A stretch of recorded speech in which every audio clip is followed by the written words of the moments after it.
number one thing that cops say, they say, we just want to help you clear this up. They don't.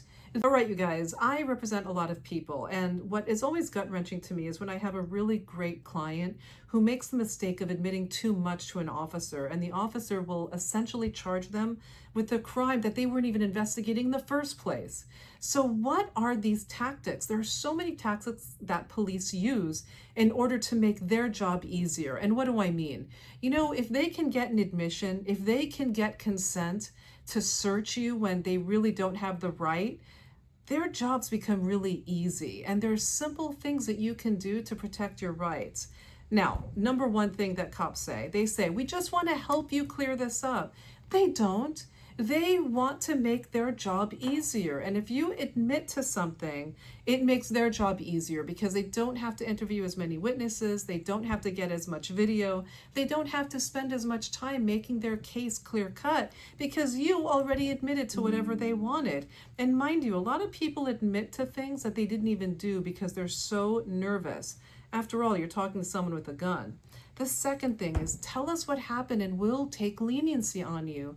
Guys, they can't. They don't have the power to be lenient on you. All they do is they investigate and they make a police report, an arrest report, and they submit that to the prosecutors. It's the prosecutors that have the right to be lenient, but not the officers. They take reports and they submit them to the filing agency. The filing agency, whether it's the district attorney, the city attorney, or the AUSA, they make their decisions whether to be lenient or file the case or not.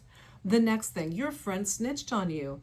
Guys, 9 times out of 10, I don't have a friend in my police report that has snitched on my client.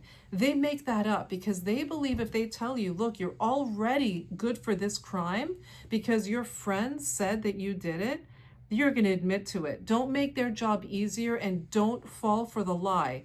I have also innocent children who will admit to something thinking their friend snitched on them and they didn't even commit the crime. Next, if you don't talk, it's going to look bad. It's not, guys, because you have a constitutional right to remain silent. You have a constitutional right to have an attorney with you with any statement that's made. And the reason why silence and an attorney is important is because it prevents the officers from twisting your words. There's a lot of time body cam is miraculously turned off when my client makes a statement, and there's nothing to protect them. Make sure you have an attorney, make sure you know your rights, and stay safe out there.